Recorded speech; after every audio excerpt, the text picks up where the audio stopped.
So I'm going to preview some of the slides that I put together last night that I'll also be showing at the spring AAQG meeting in Nashville.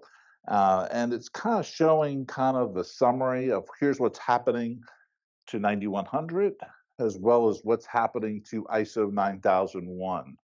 Okay. And I kind of show them in kind of parallel in the timeline. And then I also have a slide to show you here's what's being proposed as the major changes and clarifications. Okay. Now, the coordination draft will be coming out after the IAQG meeting in October. We're starting to share here's what the changes are, right? Right now, we're working kind of the final versions. I understand that once you start presenting, it's kind of hard to then put the cat back in the bag. But I'd ask you, please be responsible with your sharing of this information. Please don't go put it on social media, okay? Or Buddy says, okay? I would appreciate. So the first thing is the title slide, hopefully everybody knows the next version will be called IA9100, okay? The reason for that is because we have a single SDO, Standards Development Organization, being SAE. So we drew a line in the sand. Everything from this point on is going to be an IA number. Okay. There's some benefits to that. There's a lot of benefits to that. Just a few. We had different review processes. So we'd work with the 28-day SAE balloting process. We'd work with the ASD stand 6-month process, would work with the GISQ process. And they also had different rules with regards to what was a change and so forth. We have standards, I'm embarrassed to say, that have been out for a long while that are not translated in every language. As part of the single SDO, once it gets approved by the working group called the IAQG-1, it will enter, right, it'll enter a mode where we start doing the translation activities. So you're gonna, that's because obviously for us here in the United States, it's pretty cut and dry, but worldwide, we need to remember this is a worldwide standard. Okay. The other thing is we'll have integrity of our standard. We can be assured that no matter whether you're doing the, today we have AS, EN, JSQ, and all different country versions. How do we know for sure it's the same document? I don't know all these different languages. So that's another benefit to this. So anyway, it'll be IA. Just a little bit about our team. We have an international team, and it's focused on being representative of the 3 different sectors, the green being the Americas, the yellow Europe, the blue Asia Pacific. It's also the 9100 series team. Oops. I haven't looked back. Okay. Where's Michelle? How do you get it back in? Yeah, I can't blame her. I'm a Mac guy, so I have no idea how to do that in a Windows product. Yeah, it is. Oh, is this it? Yeah. Perfect.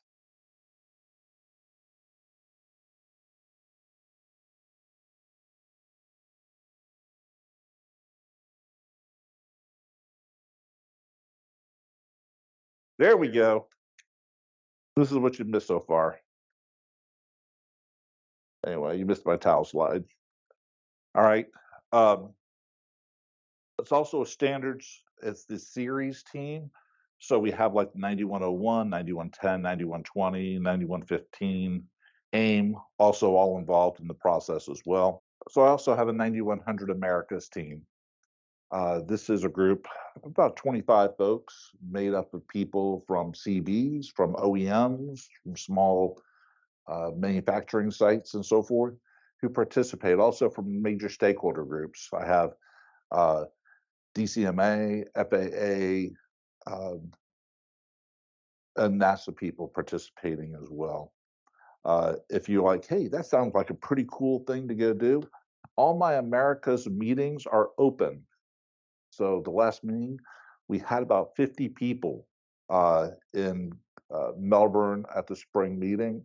I'll have an open meeting. It'll be Tuesday morning of IAQG week in Nashville. Okay. So what's been happening? Oh, dude, if I can use the mouse. Ooh, nope, not working. So what I have is at the top, I have here's the timeline of 9100 activities. The bottom, TC 176, a group called Task Group 5. I happen to be the co-convener of that particular task group. It actually got kicked off, actually in 2019 is when we got drafted. You know, how I got both of these responsibility, alcohol was involved both times. I need to stop doing that, okay? But so we went through the 5-year review process, right? ISO was released 2015, 2020, we launched the systematic review. What is that? That's where we go ask all the different countries, do you want to go see a revision of ISO 9001? Believe it or not, we give them 6 months to make that decision, okay? We also started a survey, a user survey. It was out there on the ISO website.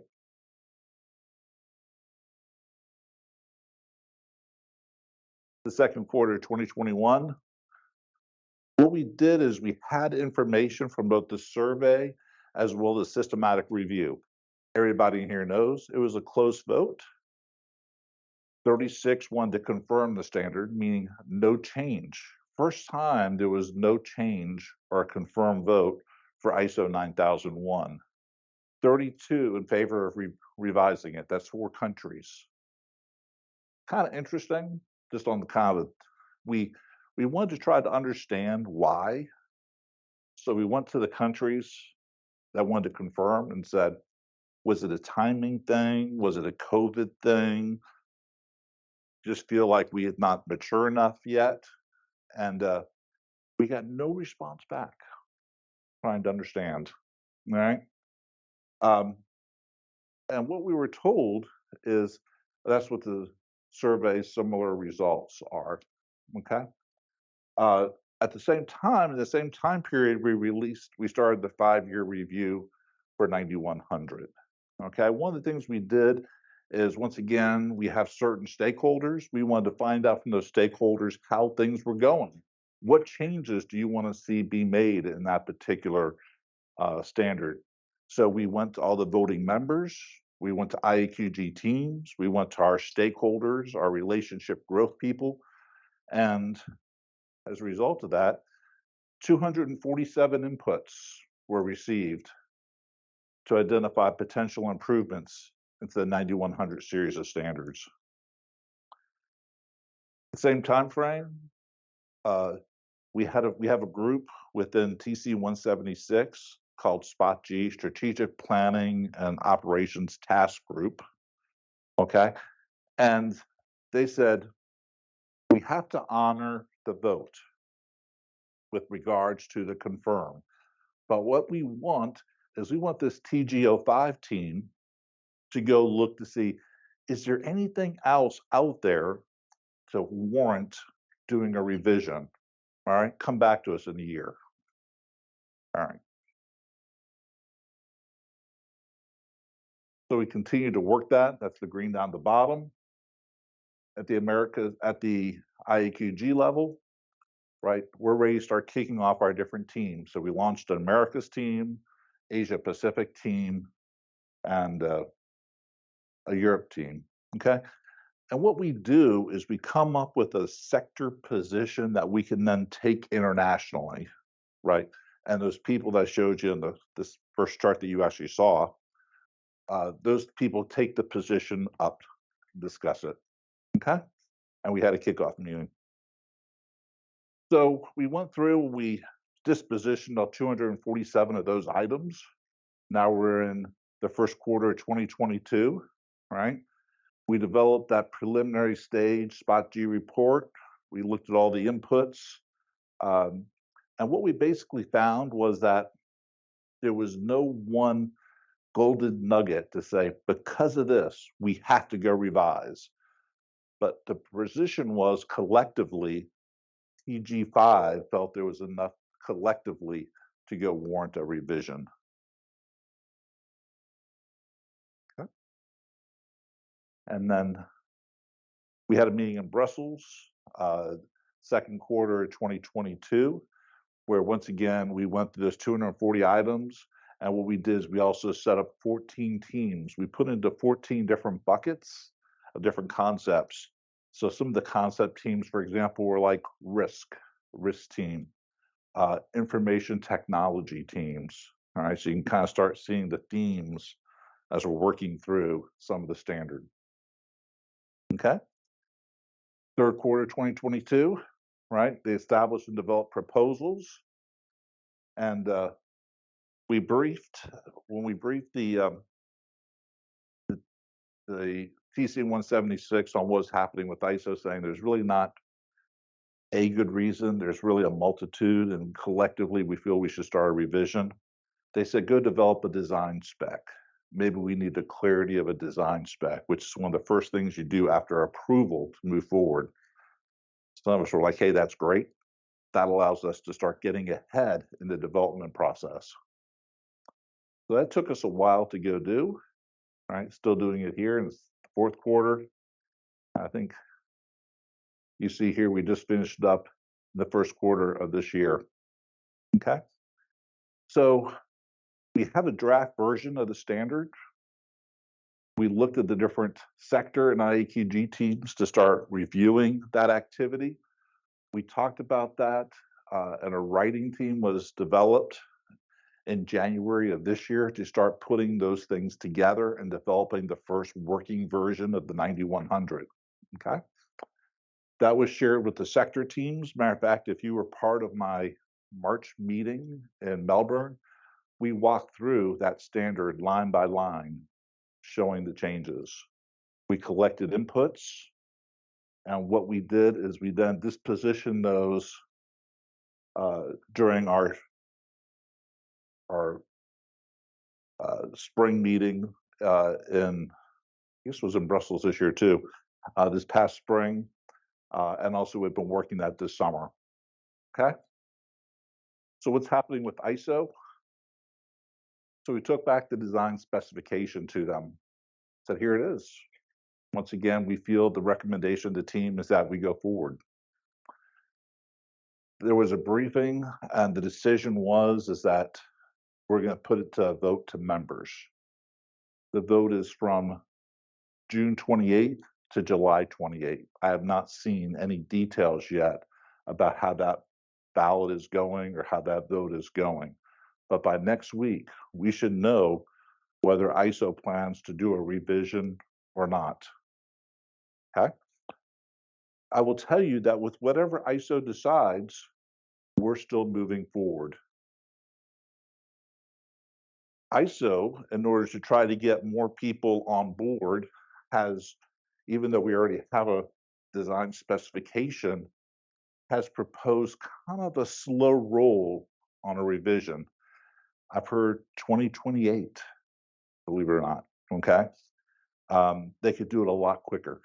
If they stick with the 2028, which will be the next step they do, is develop a plan once it's been approved, we will continue to move forward with 9100, okay, given our current time frame and activities, which I'll share with you shortly. If it gets moved up, all right, we're going to try to do it quicker, maybe 2026 time frame, 2025. We will slow down to match ISO's milestone date, okay? There is a wild card in this, okay? There was a group that met a year or two ago, and it's called the London Declaration. Okay. And it's all of the ISO groups came together and they all held hands, sung kumbaya, and they decided that there was going to be certain things that were going to be part of ISO standards moving forward.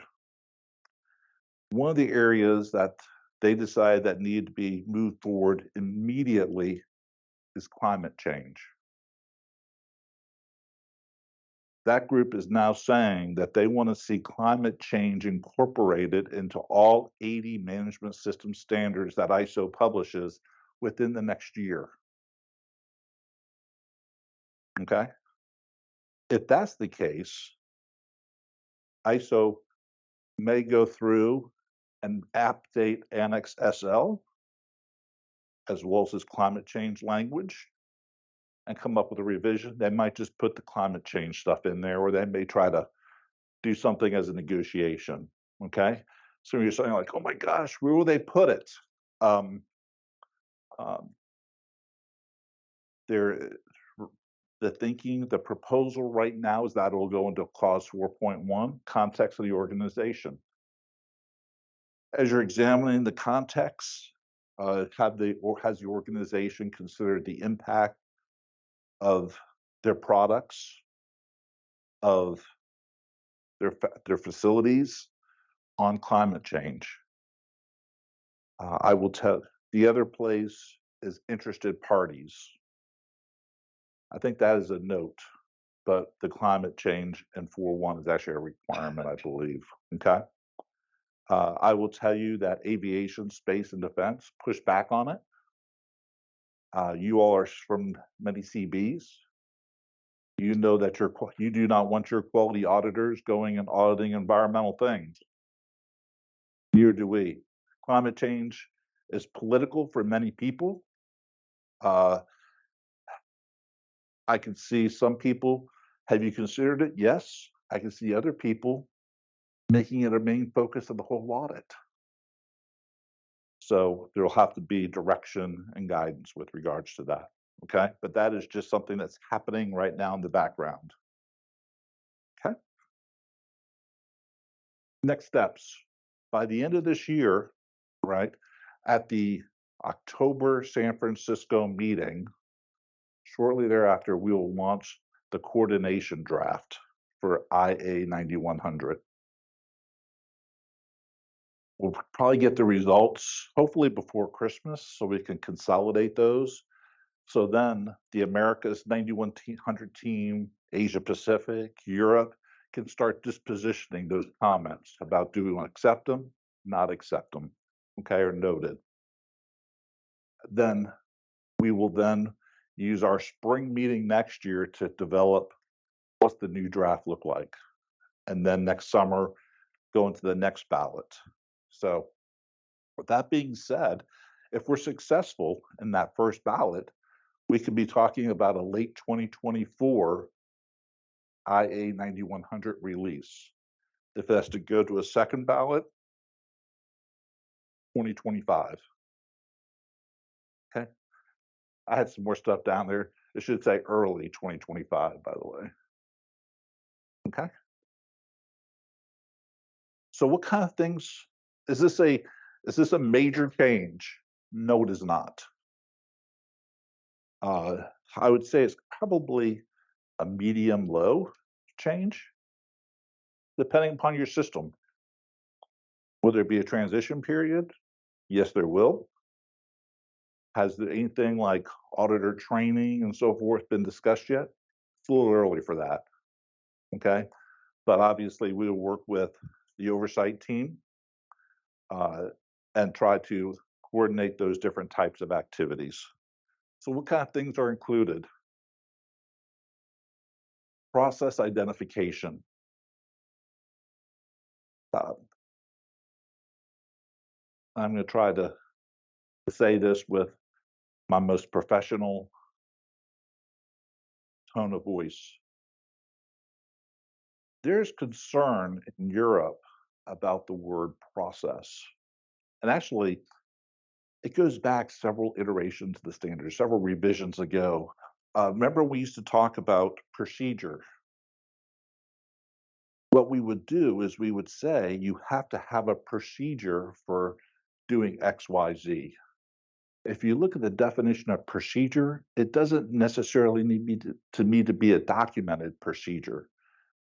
People were confused, especially auditors. So what we did, I want to say it's maybe Red B, maybe C, wherever it said procedure, unless it was a documented procedure, we changed to process. You have to have a process for CM, for example.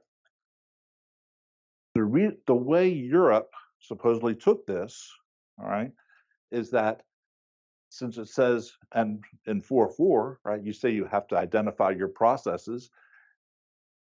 CM is a process, the standard says you have to have a process, so it automatically becomes one of your key processes. So they consider that to be confusing.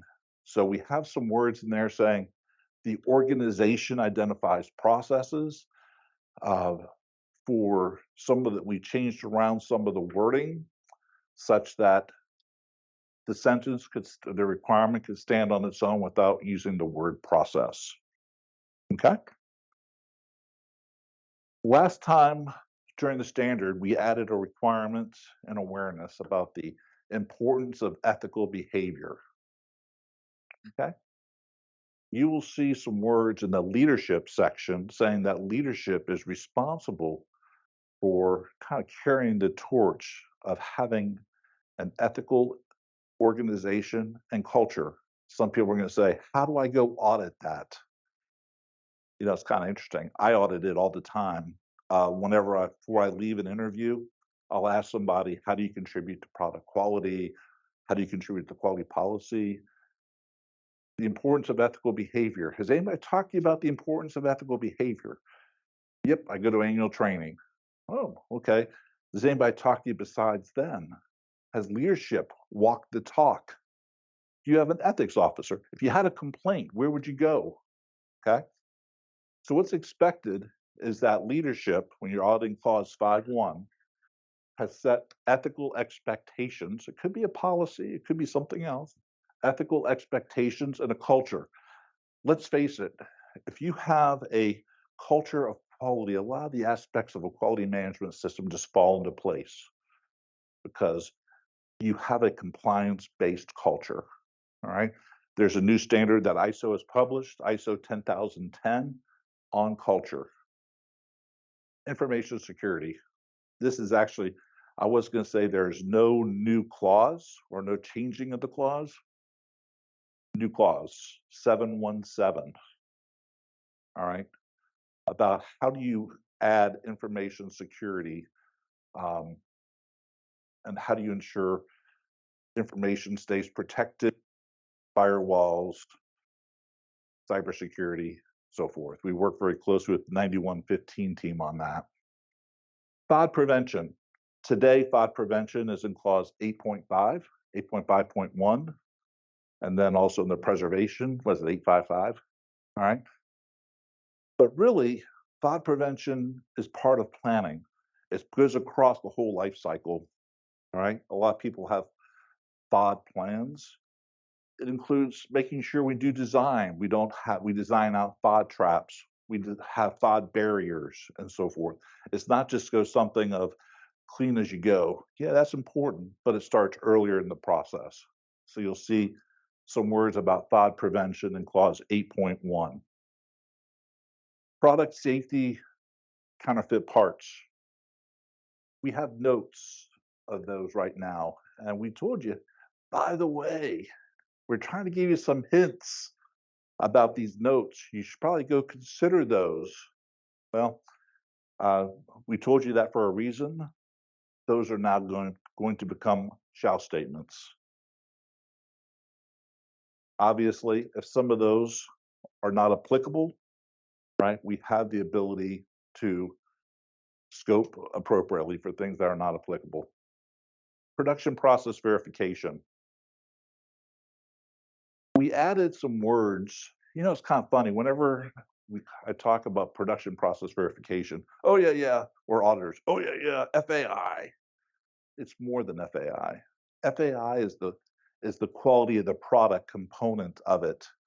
The other piece people are totally missing, probably because it's on the very last, the very last statement on a page, right? How do you ensure the capability, capacity to go build product that you can meet the requirements of your customer?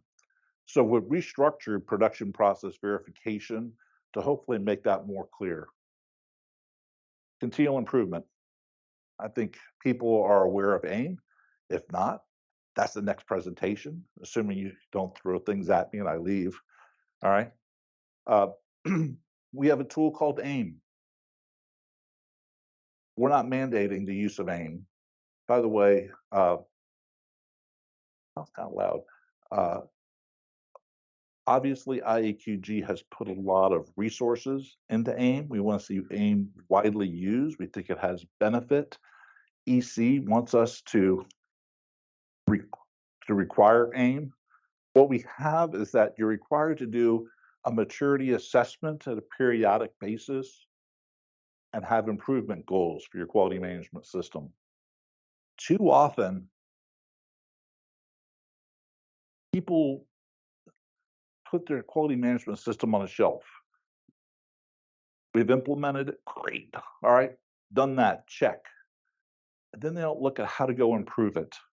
All right, they'll give some words to us. Oh yeah, they put in new light fixtures, put some new machines, add, but how do they really improve the overall quality management system? So we want some assessments and improvement goals with regards to that. Okay, that's once again not to say that all these are going to be in the final version. Those are some of the concepts that are currently in the draft. Okay, questions?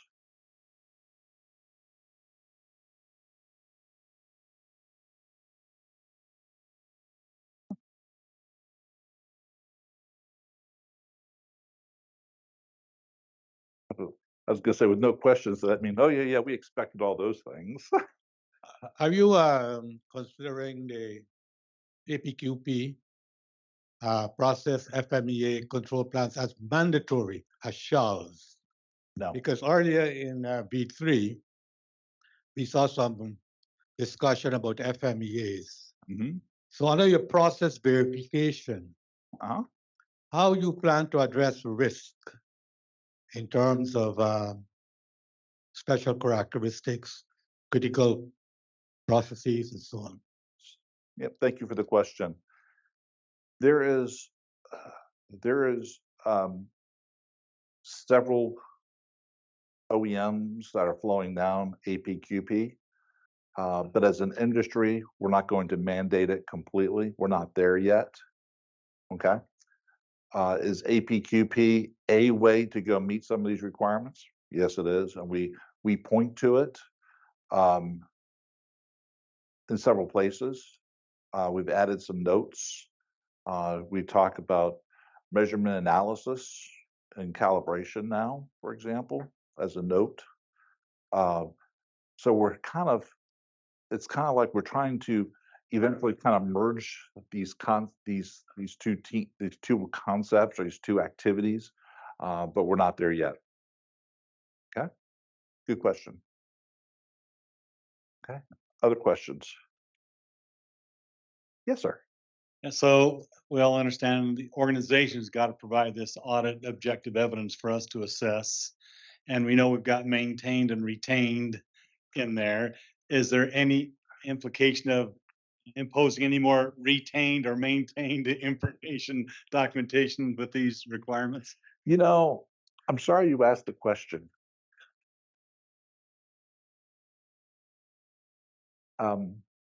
Because what's funny is even today, I guess I'm a procedure and record guy.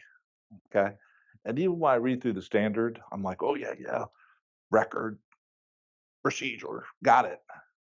One of the things, the words maintained and retained is causing some confusion internationally with translatability. So those words will actually be taken out of the standard. They'll be taken out of, let me rephrase, they'll be taken out of ISO 9001 in the future.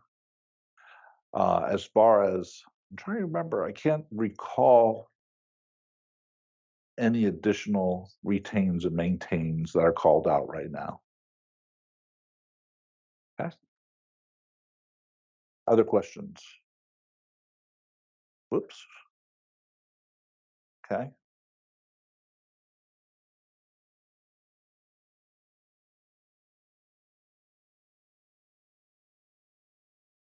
All right.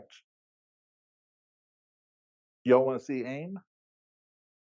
Buddy, does that mean they're not gonna have to keep records, or they're gonna use another term? Plus 442 basically says that in order to have evidence to show that you're doing what you say you're doing, you need to have records. So I would point to that. As an auditor, you should be expecting to see some kind of records. You know, it's kind of funny. Man, I've been a lead auditor since 1997. I know I don't look it. Been a contractor with CB since 1998, so I go back a ways. What's funny is that, you know, remember back in the old days we used to have, was it clause 442 was records, and we used to have references C4. That's the one time. That's the one time I need to have records. No, it's not. You need to have records to show objective evidence of what you're doing. Yes, sir. Okay, so this might tie into what she was just asking. Okay. In the old sections where 423 was control of documents and 424 was control of records. Okay. So do you think they'll go back to similar terms once we move away from maintained and retained documented information? You know, it's kind of funny. I think there used to be people who used to get into fights about whether something was a document or a record. And I think ISO is basically saying you need to control it. We don't care what you call it. One of the things we even did is we're now calling the roster, we're calling your calibration roster, calibration document information, because it doesn't necessarily have to be a roster, right? It could be a register, it could be a system, it could be an Excel spreadsheet with a file drawer full of calibration records. Of course, if you have tens of thousands, that wouldn't work, but for a mom and pop with a dozen pieces, yeah, sure, why couldn't it work? Okay.